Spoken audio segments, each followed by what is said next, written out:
Bom dia, boa tarde, boa noite, amigo, torcedor e sócio do Clube de Regatas Vasco da Gama e Vasco da Gama SAF. Hoje vamos falar de algumas matérias relacionadas ao Vasco e que não nos abandonam todo ano há décadas, no início, no meio e no final das competições. E justamente neste ano começamos a falar delas quando o Vasco se prepara para a estreia no Campeonato Brasileiro no domingo, dia 30 de março. O primeiro assunto diz respeito à dificuldade de alguns clubes jogar futebol num Rio de Janeiro dominado por tantas organizações, desde aquelas que escolhemos através do voto até aquelas impostas pelo Partido das Sombras. A Cidade Maravilhosa já está consolidada como um local completamente surpreendente e diferente. Não se compara a nenhum outro local do Brasil. E aqui só será permitido um clube grande como o Botafogo competir, enquanto o americano todo-poderoso e endinheirado John Textor estiver soltando a grana. Enquanto isso, outro que já foi da primeira linha, o Fluminense, já aceitou a função de coadjuvante oficial do Flamengo, dividindo o Maracanã com os donos da bola, segundo a imprensa puxa-saco. E enquanto andar na linha e obedecendo às ordens do seu senhor, ele será protegido.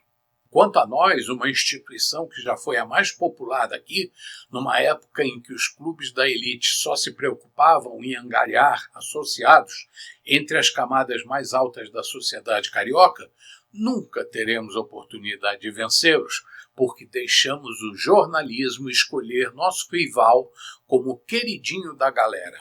E agora, por mais que nos esforcemos, a imprensa não abrirá uma nova chance real para superarmos o inimigo. No Rio de Janeiro, dominado pela criminalidade, só um milagre dará uma nova chance para quem já foi o verdadeiro clube do povo. Outro assunto relacionado ao futebol e que diz respeito às regras do esporte, uma espécie de lei, como as que regulam nossa vida, é a arbitragem, e nesse caso, a arbitragem do Rio de Janeiro. Aqui inventaram uma tal de linha grossa da federação para dirimir problemas relativos à linha do impedimento. A espantosa solução foi dobrar a espessura da linha. Ela tinha 6 centímetros e aumentaram para 12. Isso me lembrou muito uma presidenta que nós tivemos, que quando atingia uma meta, dobrava a meta. Eu nem sabia dessa decisão e só tomei conhecimento disso quando, na segunda partida da semifinal do Campeonato Carioca, que vencíamos por 1-0, o nosso rival empatou numa jogada duvidosa onde ninguém até agora conseguiu comprovar que o jogador do nosso adversário estava em condição legal. E mesmo assim o VAR, apoiado pela federação, validou o gol durante o jogo e após o jogo. Eu vou me candidatar a uma vaga como participante da equipe do VAR da Federação Carioca para ganhar uma graninha extra. E vou inclusive oferecer meu conjunto de canetas hidrocor de várias cores e espessuras para ver se consigo ganhar a vaga. Se o negócio para confirmar o gol do adversário é engrossar as linhas de impedimento, tô dentro.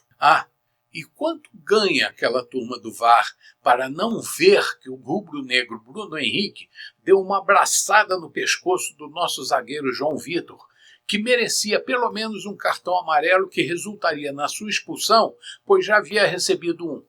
E isso aconteceu antes que ele fizesse o gol de empate do rival. Esses ceguetas permitiram que o Flamengo ficasse com 11 jogadores durante mais de 60 minutos do jogo. E não estou dizendo que ganharíamos o jogo, afinal todo mundo sabe, até o mais chapado dos indivíduos, que o time do Flamengo é o melhor do time e quem sabe do Brasil. Como chegou lá, aí é um outro papo que posso discutir em outro vídeo. Aliás, o rival chegou a essa posição porque nós nos reduzimos à atual insignificância, e não somente porque eles cresceram. Outro assunto que corre solto por aí é o desempenho do treinador do Vasco. Mandar o Carille embora agora poderá até ser melhor para o Vasco e uma decisão correta da diretoria, mas não pelo que ele fez e sim pela quantidade de jogadores descompensados que jogaram sob seus ombros. A cagada foi da diretoria do Vasco, que tentou contratar Renato Gaúcho e acabou caindo no Carille. Ele não é o único culpado pelo desempenho ruim do time. Com a quantidade de jogadores de segunda linha que lá estão, só um milagre. O único erro dele, se alguém quiser culpá-lo de algo, seria ter aceitado o convite do Vasco, sabendo que iria pegar um pepino difícil de descascar. São tantos problemas que o Vasco enfrenta que já estou começando a ter pena do Pedrinho por ter se candidatado à presidência do clube. E ele enfrenta outro problema. Sua torcida está dividida entre os torcedores tradicionais, conscientes de todas as dificuldades do Vasco, mas que conhecem o passado glorioso do clube, e os novos torcedores, recém-saídos das fraldas e doutrinados por um sistema de narrativas distorcidas, sem base nos verdadeiros princípios cristãos dos nossos fundadores. Hoje, infelizmente, os princípios do Vasco foram sequestrados pela ideologia esquerdista, sempre atenta a usar para si tudo que lhe convém quando deseja aprisionar o povo. Eles defendem a igualdade, o respeito, mas o cristianismo não, mesmo que os símbolos do Vasco se baseiem nele. Com uma torcida sufocada e pisoteada, acreditando em salvadores da pátria, o desempenho do time do Vasco no Campeonato Brasileiro dará muito pano para a manga. Tomara que seja uma manga de qualidade, caso contrário, o problema do Pedrinho piorará muito. Fugindo das quatro linhas, mas não do assunto Vasco da Gama, vamos falar dos clubes empresa. Toda empresa quer crescer. Este tem que ser o principal objetivo de quem investe seu dinheiro em um empreendimento. Ninguém quer criar ou participar de um negócio que fique engatinhando o resto da vida. No mundo capitalista, um empresário tem ambições. Se não for o melhor do mundo, pelo menos o melhor em seu país, seu estado, sua cidade, seu bairro ou seu segmento.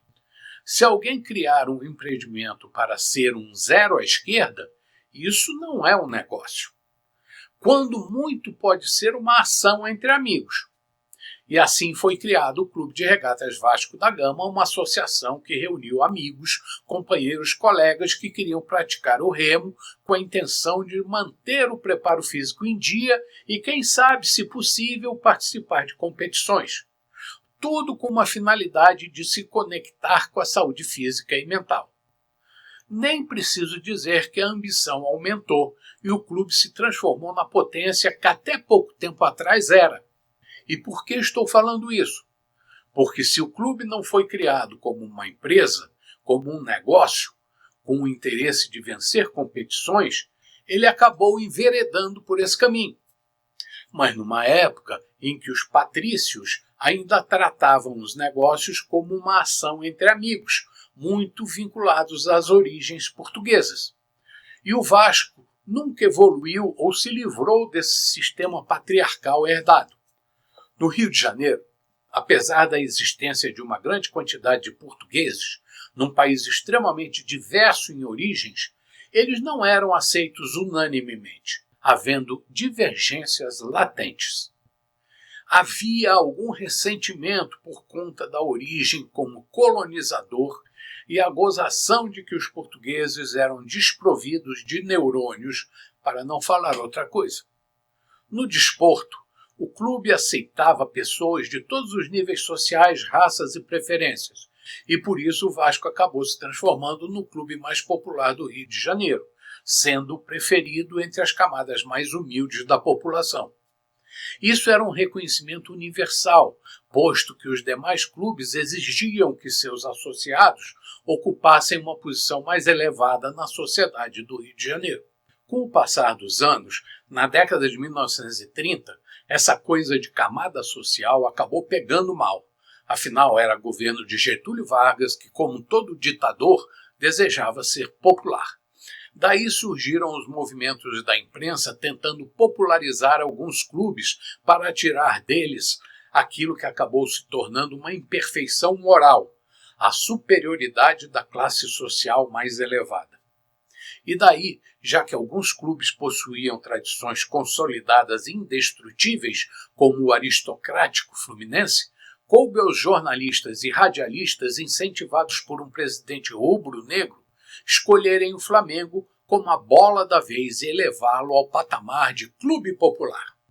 A diferença entre os torcedores do Vasco e do Flamengo é que o torcedor vascaíno conhece sua história popular espontânea e verdadeira desde pequeno e por isso escolheu torcer para o Vasco da Gama. Já o rubro-negro precisa consultar os livros para conhecer suas origens produzidas artificialmente. Trazendo para os dias atuais, seria a diferença entre algo que surgiu espontaneamente e algo produzido por inteligência artificial. Claro que possuo muitos amigos rubro-negros, e eles são gente de bem, e não são da turma da modinha. Mas uma coisa que não posso negar é que o vascaíno conhece e ama seu clube, e isso ninguém pode passar borracha. Pois é, o Vasco continua sendo um prato cheio para quem gosta de assunto. Às vezes um prato delicioso e às vezes um prato de bosta. Algumas receitas são novas e outras são requentadas. Mas vamos em frente, dando nossa opinião, perseguindo a verdade com a expectativa de soluções e dias melhores para o Vasco. Até lá, bom dia, boa tarde, boa noite, amigo, torcedor e sócio do Clube de Regatas Vasco da Gama e Vasco da Gama SAF. Até mais. Saudações vascaínas.